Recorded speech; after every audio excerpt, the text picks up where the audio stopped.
Okay, so today I'm going to show you how to make copper.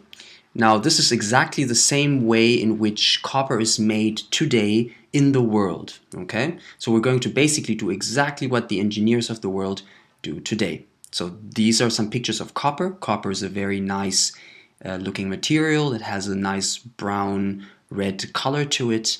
So let's get started.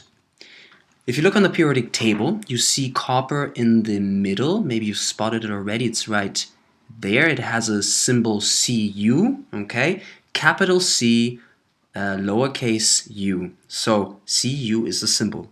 Keep that in mind. Now, is this copper? This is how it looks like when it comes out of the ground. Now, it contains copper, but it's not copper, purely copper.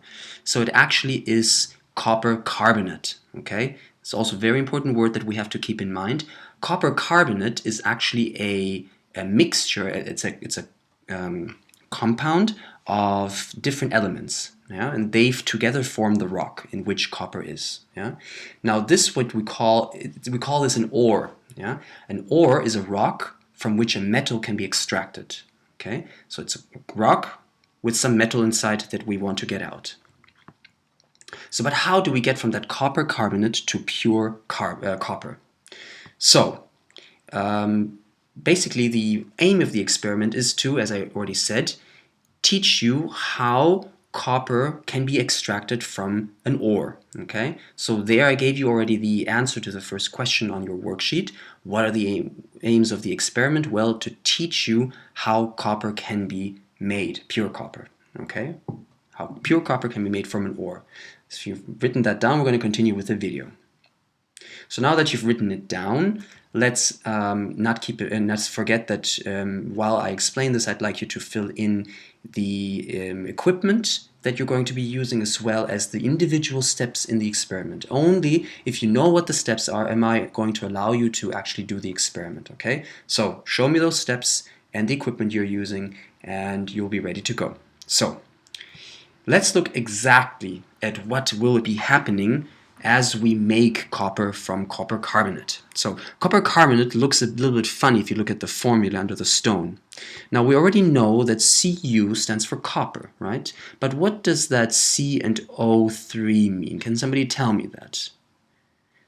So carbon and oxygen. C stands for carbon, O for oxygen. The 3 down there, the 3 stands for 3 oxygens. So if we draw this out, it would look something like this.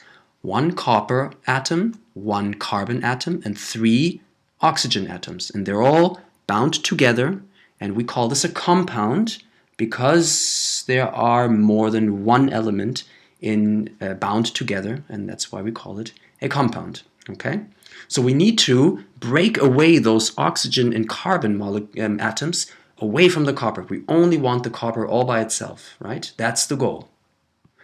So on the second side of your worksheet, you also have this box in which with these names of these compounds we'll be working with. And please fill these out as we go along as well. So you already know now what copper carbonate looks like, okay? Keep that in mind, draw it in now, and then we'll continue with the video. Good, now that you've drawn it in, let's continue.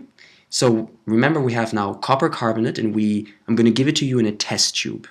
And what you're going to do is you're going to heat up that test tube, and what you're going to get is a gas coming out. That's carbon dioxide, which carbon dioxide is nothing more than 2 oxygens and a carbon leaving the copper carbonate. There you go. Okay, so you've gotten rid of a carbon and 2 oxygens. That's great, right? Well, we still have to get rid of that 1 oxygen. Now, what we formed down there, the copper and the oxygen, is called copper oxide. Okay, oxide comes from oxygen, and there's the oxygen, so we have a copper oxide. So the 2 products of this reaction are copper oxide and carbon dioxide. Okay, good. Now let's continue, and let's get rid of that 1 more oxygen.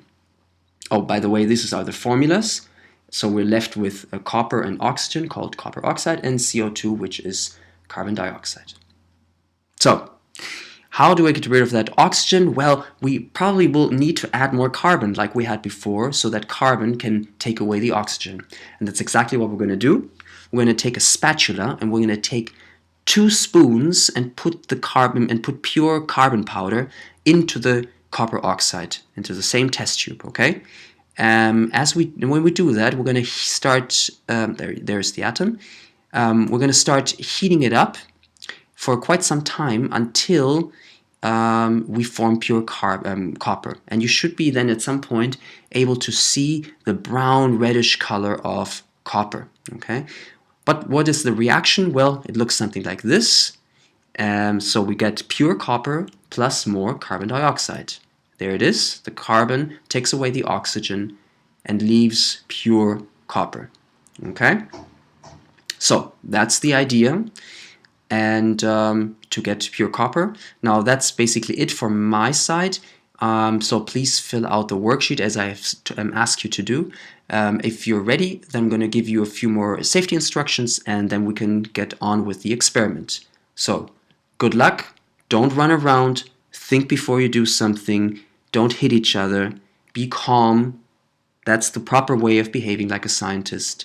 And if you follow these instructions, you should be on the safe side.